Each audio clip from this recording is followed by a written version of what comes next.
માળિયાહાટીના શહેર બન્યું અયોધ્યા। વિશ્વ હિન્દુ પરિષદ અને બજરંગ દળના નેજા હેઠળ ભગવાન શ્રીરામની દિવ્ય અને ભવ્ય શોભાયાત્રા નીકળી હતી। સનાતની મંદિરોમાં વિશેષ કાર્યક્રમો યોજાયા હતા। માળિયાહાટીના શહેર અયોધ્યા બન્યું છે। વિશ્વ હિન્દુ પરિષદ અને બજરંગ દળના નેજા હેઠળ ભગવાન શ્રીરામની દિવ્ય અને ભવ્ય શોભાયાત્રા નીકળી। સનાતની મંદિરોમાં વિશેષ કાર્યક્રમો યોજાયા।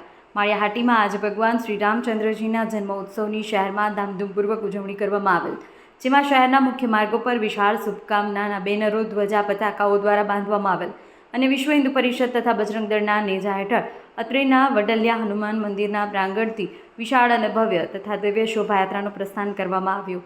વડાલિયા હનુમાન મંદિર ટ્રસ્ટના ટ્રસ્ટી દ્વારા કરવામાં આવેલ શોભાયાત્રામાં બગીચા ચોક, સિનેમા ચોક, મહારાણા પ્રતાપ ચોક, મેઇન બજાર, લીમડા ચોક થઈ શહેરના જુદા જુદા ભાગોમાં જે શ્રીરામના નારા સાથે ડીજેને તાલે ભક્તિના તરબોળ સનાતનીનું હરખ અને ઉત્સાહ સાથે નાચતા નાચતા ફરી જૂના રામ મંદિર ખાતે પૂર્ણ જાહેર કરવામાં આવેલ।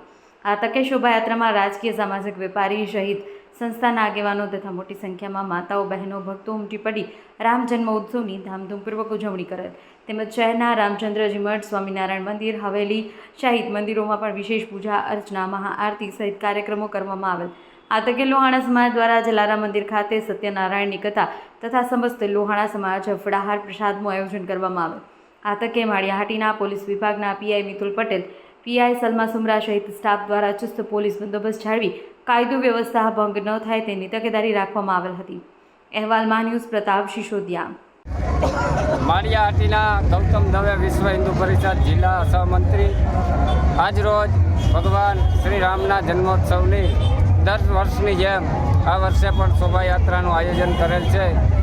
તમામ સમાજના આગેવાનો, સમાજ તેમજ જે આપણે સંસ્થા હોય સેવાકીય, એ બધાનો ખૂબ સારો એવો પ્રતિસાદ રહ્યો।